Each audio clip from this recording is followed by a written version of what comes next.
So military historian, U.S. Army veteran, educator, and award-winning author Mike-Guardia is back on the show today. He's going to sit in on a couple of episodes here. He's back on the show to talk about his latest book, Foxbat-Tales, the MiG-25 in Combat. I think I'm saying that right. He'll tell me. It is a follow-up to Wings of Fire, a combat history of the F-15, and Tomcat Fury, a combat history of the F-14. So we went from 14 to 15 to 25, but it's a MiG versus an F. I think that's what it is. But Mike is the author of a number of books. Go to his website, Mike-Guardia.com. You can get them all on Amazon. He's written children's books and also a number of books following Hal Moore, also Russell W. Volkman. We've got Donald D. Blackburn. Just go check it all out. Don Starry, General Don Starry. So, again, Mike-Guardia.com. We're also proud to have him as one of our experts here on Big Blend Radio. So, Mike, Military Mike, welcome back. How are you? Hey, Lisa. Hey, Nancy. It's great to be back on the show. I am doing great. Cool. It's always good to have you on the show. And, I was just saying at the introduction that you're like our history geek. Thank you. And it goes beyond military history, right? Because pretty much all history has some kind of battle in there. Sure. Yeah. And now the Unfortunately. education. Yeah, that's the thing. And then you're also an educator, a teacher, too. And I wanted to bring that up because I know you're going to sit in our second segment with Frank Toms. And you just got your master's in education, right? I did. That cool. was actually a second master's for me. Oh, second wow. master's. See, yeah, he's a geek. I mean that in a positive way. I like that. Yeah, geeks are good. really. Yeah. Oh, it's a term of endearment. It is. Foxbat-Tales, the MiG-25 in Combat. Let me just go girly right away. It's all about the name. Okay. So, Foxbat, we went from Tomcat to Foxbat. Where does the Foxbat come from? Okay. So this was actually a bit of a change of pace for me. I had never really considered doing any type of title on Soviet aviation until I came across the MiG-25. Now, I had always been fascinated by Cold War airplanes, and I had always been fascinated by military aviation in the broadest sense. And that's really what prompted me to write the books on the F-14 and the F-15. But, as I started to expand my knowledge on what crates the latter-day Soviet Air Force had put out, I found that there was surprisingly little information out there on the MiG-25. And I was surprised at first because, for as much as the MiG-25 has done throughout its history and for as much of an alarm as it sounded within the Western intelligence community, I was surprised that there hadn't been more that had been written about it. And the few books that were out there have long since been out of print. And, you're lucky if you can catch a stray copy for a few $100s even. Wow. But is this because the military might not want things to be written about what they use in combat? I'm sorry, say that again? I said, is it possible that this is because the military would prefer that things not be written about? That, like specific airplanes and guns and such that they use in warfare, they try to keep that kind of under wraps? Well, I don't think it's so much that they want to keep it under wraps. I just think that I think that getting access to the information, even if it's not classified, it just takes a lot of red tape and a lot of jumping through hoops. Really just to get your hands on something that's credible. And then again, many of the sources that are out there, even government sources, sometimes you have to take them with a grain of salt because one government will say one thing and one agency will say something completely different. That sounds about right. Yeah, that does. But the MiG, so it's a MiG, and it's interesting. So, and I do want to get into this because you think this is going to be some like crazy cool airplane or aircraft, I should say. And it turns out to be like super fast, but maybe not as like grand as everybody thought. But what does MiG stand for? So MiG is actually an abbreviation for Mikoyan-Ugurevich, which was the design bureau that created the MiG series aircraft. So Wow. essentially what they did is they took the first two letters of Mikoyan, and then the last letter of, they took the first letter of the second fellow's last name, Gurevich, and they put it together to make MiG. And those were the two men of the design bureau that really made the MiG aircraft what it was. And Gurevich, he passed away in '64, and then Mikoyan, he passed away a few years later. But their legacy design bureau carried on for years afterwards. Now it belongs to a different company, but the company is still manufacturing aircraft with the MiG prefix. So is that because of the speed that it can go, that they're continuing on with it? Well, not so much the speed itself, but just the overall reliability and the maneuverability of the planes. And it's of course I say reliability and maneuverability, but that's only through the lens of the Soviet and Russian standards, because according to the West, there were quite a few planes that we produced that were far outpacing and outturning anything that came out of the Warsaw Pact. And I was just going to say, if you were going to put it into car terms, like would it be a Ferrari or a Ford? Uh-oh. Well, let's see. I think in terms of speed, it would definitely be a Ferrari. In terms of reliability, it would probably be more akin to a Yugo. Oh. Now, would you put it in the Daytona, like a Daytona race or like a NASCAR race? If the only thing it could do would go fast, yeah. But if I wanted something that could be able to turn quickly or stop quickly on a dime, there's no way that I would put it up against anything else. Yeah, because isn't it pretty bulky? This plane turns out to be, it's heavy and it kind of guzzled gas. It was a hungry beast. It sure was. It could fly at speeds that were up to that point deemed unreachable for any tactical fighter, and going fast was about the only thing that it could do. And the pilot had to be careful, though, because even if he accelerated the engine to its absolute maximum speed, the plane could only sustain that speed for maybe a few minutes before it would burn out the engine. Oh, nice. Oh, wow. So you ran the risk. Yeah. So you ran the risk of, turning this big, very expensive airplane into nothing more than a glorified glider if, you burned out the engine while you were in flight. Oh, wow. And if you're in the enemy zone, that could not be good for you. No. That's so it wasn't really a dogfighter, but you talk about it being an interceptor.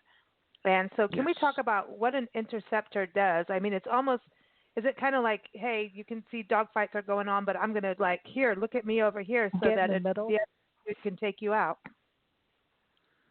Kind of. So the big difference between a fighter and an interceptor is that an interceptor, really, it's designed to do only one thing. It's designed to go fast. It's designed to outrun anything that might catch it. And it's really designed to interdict any planes that are encroaching over a home country's territorial airspace and be able to engage it from beyond visual range. So really what an interceptor is designed to do, it's designed to intercept heavier aircraft, try to identify whether it's friendly or not, and be able to escort said aircraft away from friendly airspace. And if it is identified as a hostile aircraft, then that interceptor can engage whatever hostile aircraft is out there from beyond visual range. Because if it's going up against, say, an air superiority fighter that is encroaching territorial airspace, well, it can't get into a turning fight with a dogfighter. So instead, it has to be able to pick up an enemy dogfighter on its radar and be able to fire a missile from beyond visual range, so that no dogfight will ensue. And if a dogfighter starts coming after it, the interceptor has to be able to get away from the fight quicker than the plane that's pursuing it. Wow. And so it sounds like Star Trek. I know it does. I want a saber. Pretty cool. Yeah, I want a it's saber. pretty cool. I know. In writing this, I mean, you're saying there's not that much out there about it. So, I mean, it's got to have been hard to get the information. But were you also surprised? Because it seemed like the Americans were excited to get their hands on this, this aircraft. And then a little disappointed later. Mm-hmm. Yeah, there was quite a lot that surprised me about it, because when I started researching the MiG-25, what I knew about it was pretty much just in the broadest general terms. I knew that it came about during the mid-'60s. I knew that it was breaking airspeed records for both east and west, and that simply the appearance of the MiG-25 alarmed a lot of people within the Western intelligence community. And I knew that after they finally got their hands on a copy of a MiG-25, that it turned out to be more or less an aeronautical paper tiger, and it was a big revelation to anyone who had any involvement with the American military, that hey, this plane that we thought was a versatile fighter bomber is really nothing more than a poorly designed airframe with an oversized motor. There's only one thing that this plane can do, and it can go fast. It has a higher weight than we expected, has a lower thrust to weight ratio than we expected, and there's really and if this were to go into a classic dogfight with any fighter in the West, there's no question that it would be the loser. Wow. And that's when they realized, okay, we were wrong about this aircraft from the beginning, and we were actually on a wild goose chase. We were chasing ghosts, thinking that this was going to be the next supreme Soviet fighter, when really all it is just an interceptor. And it's really qualitatively not much better than any interceptor that we have here in the West. But they did praise it for a few things that some Western planes couldn't do. One of the things that they praised was the Smerch radar, which had a double band wavelength. And what that means is that it made the MiG-25's radar essentially invulnerable to jamming. And that was something that no Western airborne radar could do at the time. That's pretty cool, actually. Yeah. I mean, And at the same time, I wonder if the Russians were kind of dangling it in front of America, going, "Check it out, haha, we have this," and kind of, you know what I mean? I mean, there was, it was what you say, July 1967. It was at the Moscow Air Show that they unveiled it, right? And did they do that to kind of show the Americans, "Hey, look what we have. You can't have it," and maybe they had something hidden that you didn't know what was going on. You know what I mean? I'm just wondering on. Yeah. So that ongoing game of geopolitical brinksmanship, I mean, that was ongoing for both sides. And what the U.S. found out later was that the prototype MiG-25s that had broken those airspeed records a decade earlier, those prototypes had been built from special materials simply for the sake of trying to break those airspeed records, that if you had taken those prototypes and put them on the front lines, they never would have functioned in combat. Oh. Yeah. Wow. So this is, it gets in, okay, so then, I mean, this plane goes on, plane or, aircraft, I should say.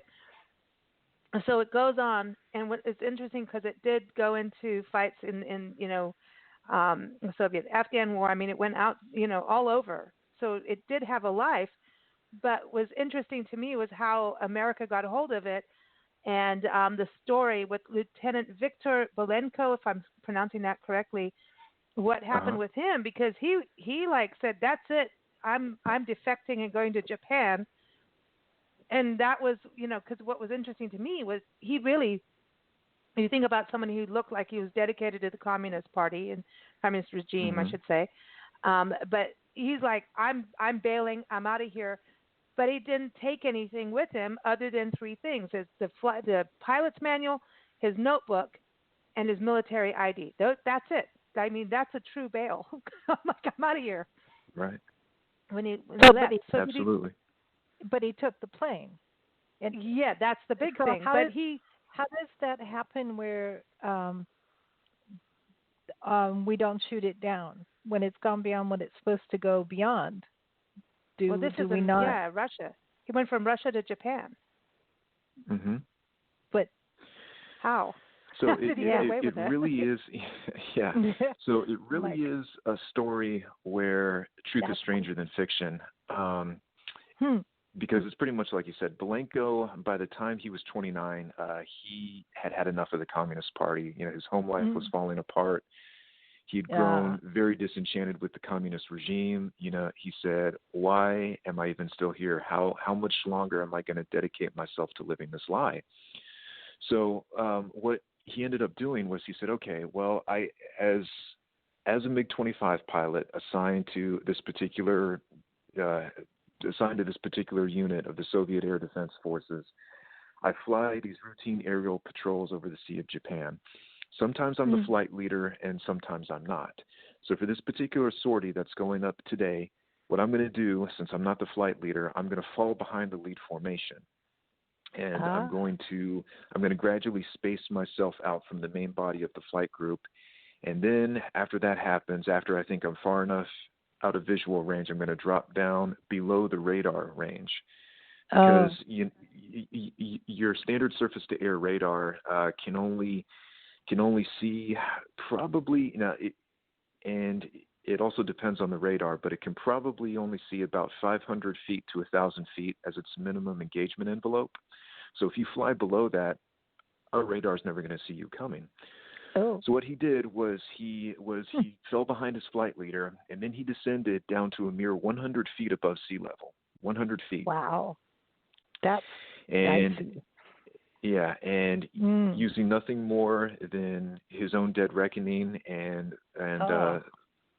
his own muscle memory from some of the maps that he had looked at, he said, okay, if I think I stay on a course this for about 2 hours, 4 hours, or however long it is, I'm eventually going to see the Japanese mainland.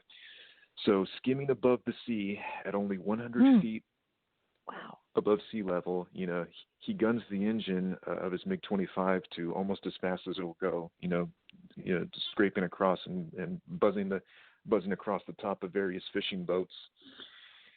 And then after a few hours, he determines, okay, I'm probably within range of the Japanese coastline. Wow. So at some point, he elevates his plane from 100 feet of altitude to 20,000 feet.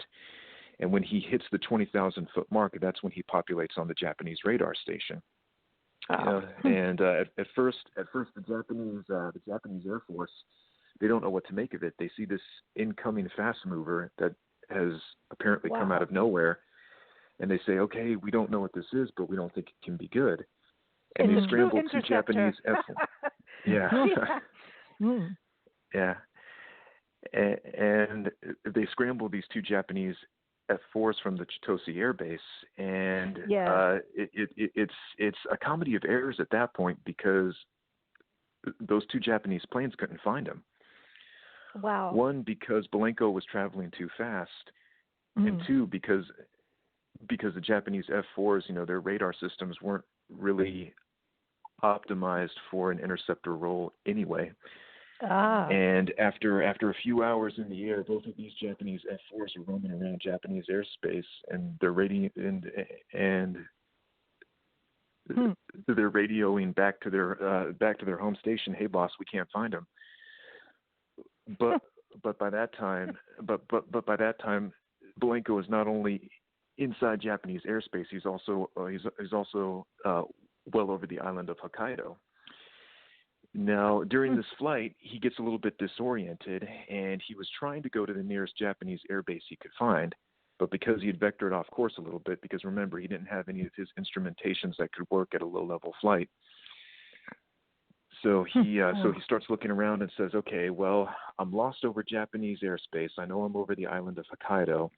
I'm probably miles off course from the nearest Japanese military air station, but I think I'm close enough to the Hakodate airport. And eventually he finds that civilian airport and says, okay, well, this is an air station. I'm running pretty low on fuel, so I guess I'm going to land. And the air traffic controllers on the ground there, at first they see his airplane. They don't know what it is, but they're like, okay, we weren't scheduled to receive any small aircraft today. I wonder what that is. And without even contacting the air traffic controllers, he vectors in behind a departing 727 and lands his MiG-25 on the tarmac. And cool. and the thing is that the length of the runway is too short to accommodate the takeoff and landing speed of the MiG-25. So he skids off the runway. He plows through the dirt, and about 700 or so feet beyond the edge of the runway, that's when his plane skids to a halt. And by the time he shut off his engine, he had only 30 seconds of fuel left. Wow. Oh, wow. This would make a great movie. I know, dude. Mm-hmm. When you started researching this, you had to have been like, man, I'm onto like a cool story here. You must have tripped out with this. Or did you write it knowing this? Did you pick this because you knew about this? Because he's rogue, just like the other dudes you write about. Generals are like, I'm going for it. Yeah, I had a passing familiarity with Blanco beforehand, but I didn't really know the extent of his defection. And when his MiG-25 skidded to a halt, everybody on the ground in Hakodate, they of course were all freaking out. The air traffic controllers were saying, oh my God, what's the Soviet plane doing here? Is this a precursor to an invasion? And so they not only notified the Japanese military, they also notify the local precinct of the Japanese National Police. Ooh. And before the cops get there, however, every Japanese civilian within about a 1.5 mile radius, they start descending on this airplane because they want to see, hey, what's the Soviet plane doing here? And poor Belenko, he's regaining his bearings. He gets out of the cockpit, sees this swarm of Japanese civilians coming towards him, and I think in a state of panic, he just draws his he draws his sidearm and he fires 2 warning shots into the air. Whoa. And the civilians scatter, but the local police don't. They actually take him into custody, and they say, you are under arrest on 2 charges. One for violating our territorial airspace, and 2 for illegally discharging a firearm. But only a few minutes after he's arrested, he says, my name is Victor Belenko. I am defecting from the Soviet Union, and I would like political asylum in the U.S. Cool. And the very next place they take him is the CIA office. There you go. There it is. Oh my gosh, here it goes. And that's a great movie. I know. I think, come on, Mike. Hal Moore has a movie, so you got to have one for Belenko. I'm just saying. This is just. You've got to think. We talk about this on history shows all the time, how the bravery of going, like on the Mayflower, or you're going to a new land because you're not happy where you are, but that power to do that bravery, I think it is bravery to be able to defect and do what he did. It's like it's all or nothing, and I really appreciate that when people are able to push themselves beyond instead of being unhappy all the time. You know what I mean? It's like, wow, okay, I'm going for my freedom. But it is interesting, this whole I want political asylum. Was America more about, I don't know if they could do that now. Do you think? It's kind of, now we have issues with that happening now. Everyone's in, in an unrestful position about it in our country and around the world. And it's just interesting back then that he could even go, hey, I want political asylum in Japan. It's just a different time, right? When you look back in history. Well, these days it really depends on where it is you're defecting from, and what value, if any, what do you know? could provide as a result of your defection. Yeah. It's really about what you know. If you don't know anything, nobody wants you. But if you know something, they're like, "Come on down." Yeah, like Julian. What's his name? What's his name? I want to say Julian Sand. That's the actor. I'm like stuck in the 80s. What's his name? Oh well, he's been bumped around like from Switzerland to all these kinds of places. Oh, I know who you're talking about. Oh gosh, Julian Assange. Yeah, Assange. Julian Assange. Yeah, Assange. like he's been. Yeah. So but that's interesting. You say, Mike, about what is your value. So here he has the manual, and he has his notebook, his flight notebook, and his military ID. So then people know, okay, this is who I am. And you have his photo in your book too. I'm like, I thought it was a young Vladimir Putin when I saw it. Like really, it was like an immediate. Like I was like, oh, he looks, and it wasn't. No, I'm serious. He does. It's just his eyes and everything. But he's not him. Wow. Everybody. But the what he had on him. What happens with that? Because that's part of his value, not only being a pilot and being able to even fly into Japan how he did it. That's some value right there.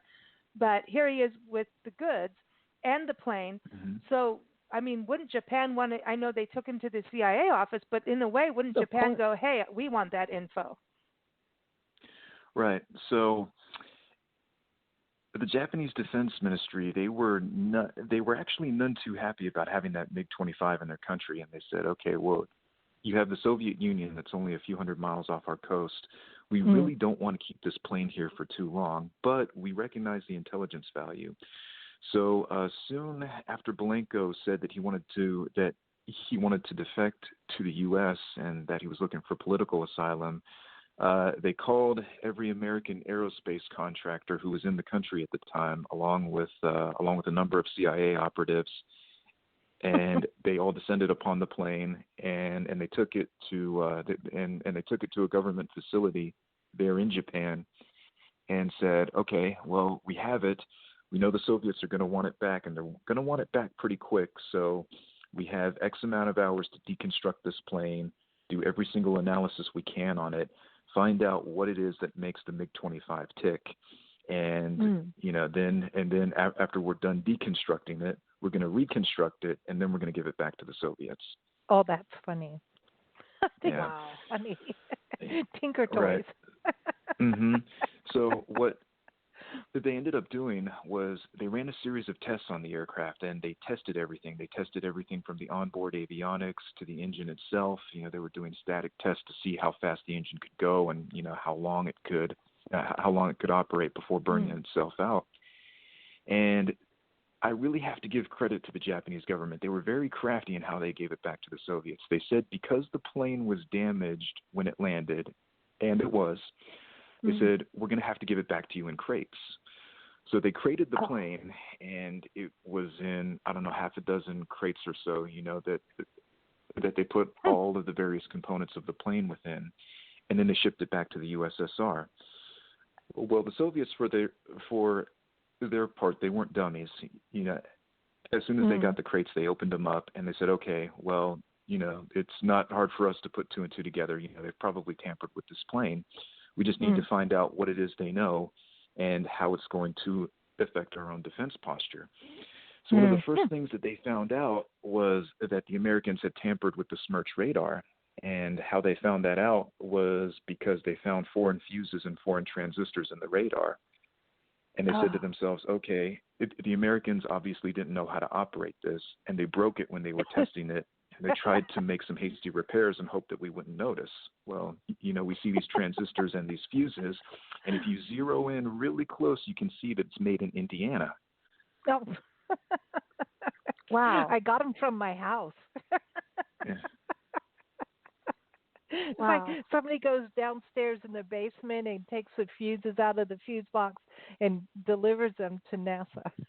I know, but now was it really that they did, did they take them for a reason, or was it that they messed it up, just like what the Russians thought? Well, they were trying to test the capabilities of the radar, and because they didn't know how to operate the radar, they ended up blowing some fuses and transistors in it. Oh, so they really did, yeah.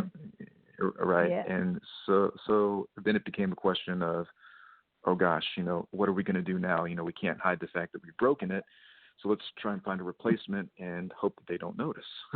But then Okay. isn't any country in the same predicament, like the same scenario, would do the same thing?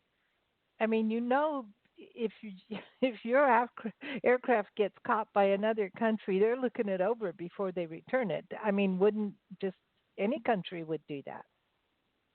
Yeah. Right. So that's why a lot of our machines these days have some kind of self-destruct mechanism. And Oh, wow. Cool. that's actually what a lot of our modern day tanks have. When I was a tank platoon leader at Fort Bliss, a lot of the newer series M1 Abrams that we had, had some self-destruct mechanisms on board that would essentially destruct all of the onboard electronics. So that if the tank were captured by a foreign government, the tank commander or any crewman aboard the vehicle could press that self-destruct button, and it would essentially fire all of the electronical components within there. And then instead of having something actionable that an enemy government could use, they would just have the hollow shell of a tank with what used to be all of the innards of the electronics there. You mean that's how I feel about Facebook? Like I'm disabled. That's very James Bond. That's very James Bond. It's cool. I love this. This is cool. So then the MiG, I like this. The MiG-25. I feel like it's almost like a rock band name, Yeah. And Foxbat. I feel like That'd this be could a great be like rock band. it'd be a great album, Foxbat-Tales. I like that. With this now, I mean, it continues on. America gets a little intel, but disappointing, and it continues on and ends up in fighting in the Middle East. It goes off and continues on in its life and journeys. Mm-hmm. It sure does. Wow. I mean, it's in the twilight of its life now, but for the role that it was really intended to fulfill, which is that of an interceptor and a reconnaissance aircraft, it did excel in those roles, and it had a very long service life. One of the longest, really, of any third generation military aircraft that was out there. And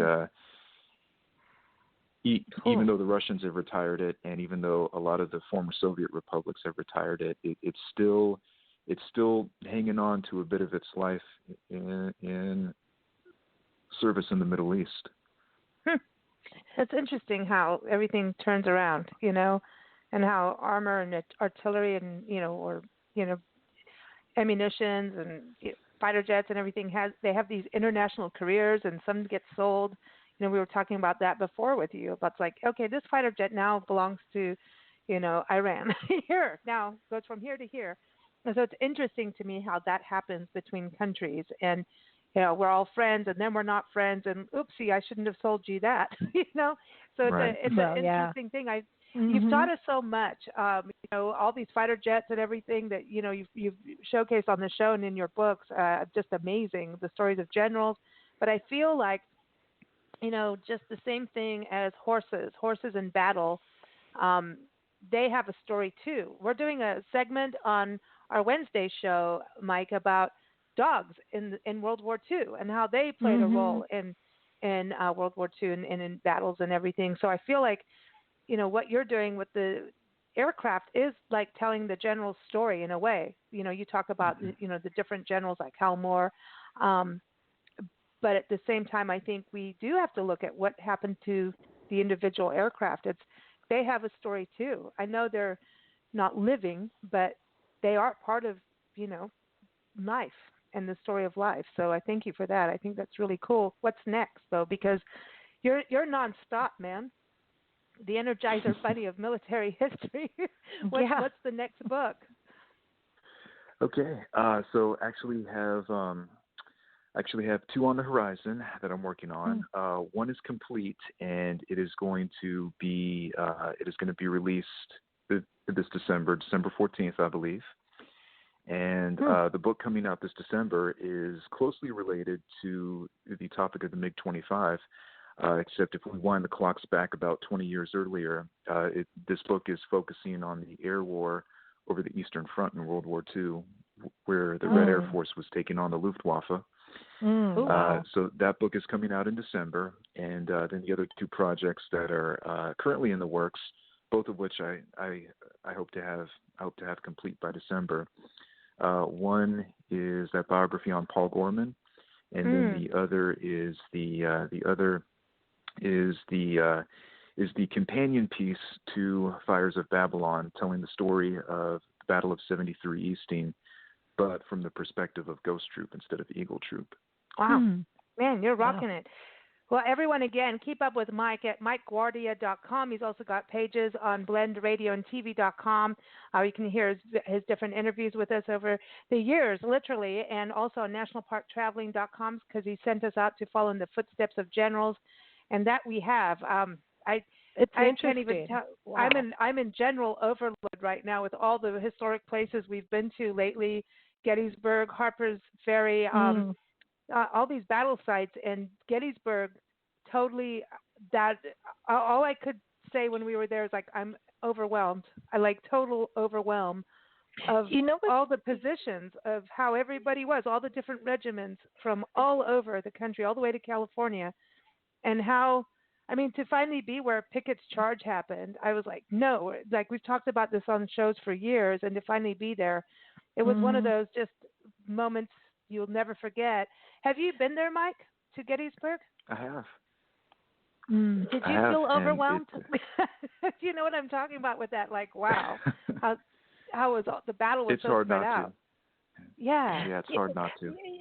And I think of the commanders and the generals giving the orders and the responsibility of the orders, because people are going to die because you gave an order, or people are going to be saved because you gave an order.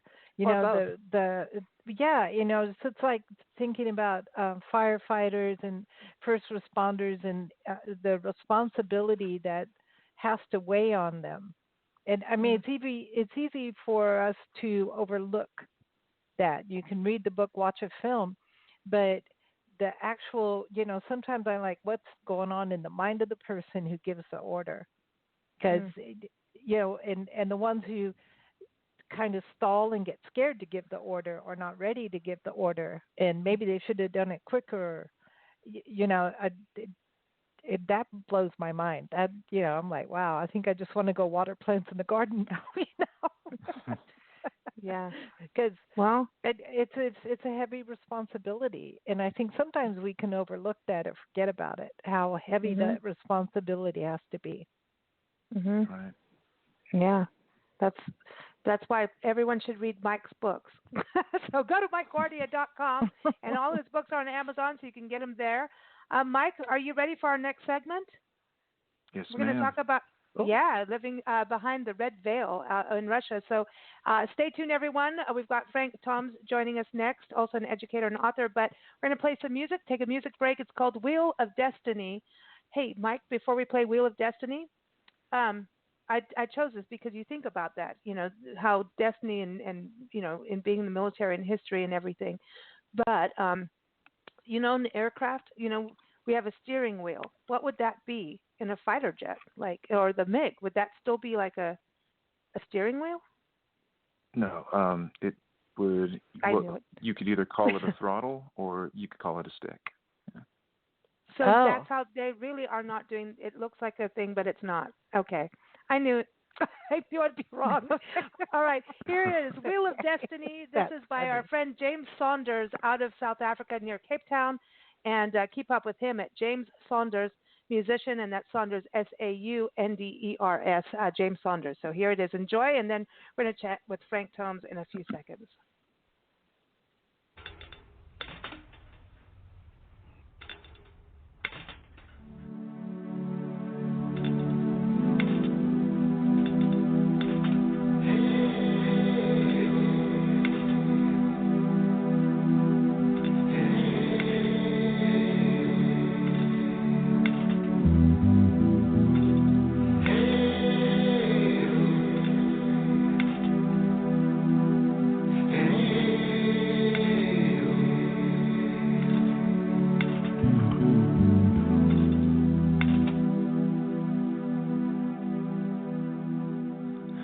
You're sinking sweet and slow beneath the horizon.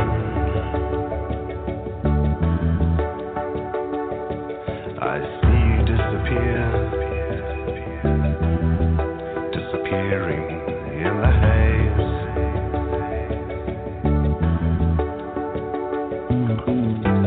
You're sliding in and out of this dream. Just a fleeting glimpse, never the same, never the same.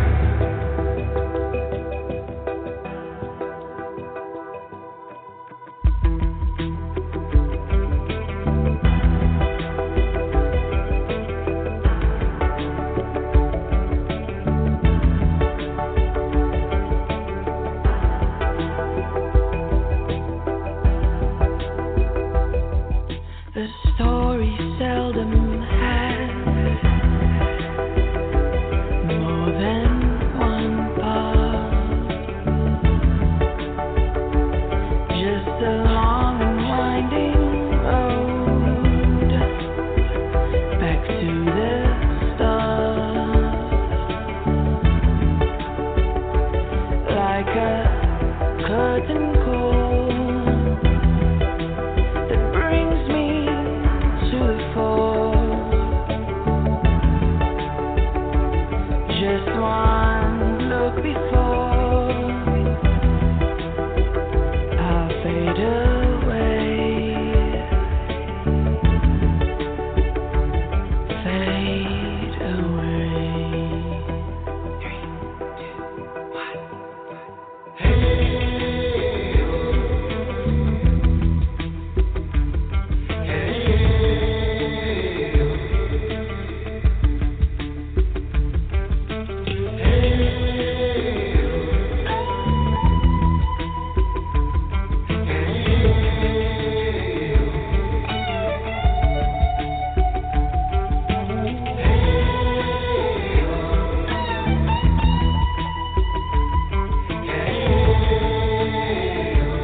What shooting stars may fall.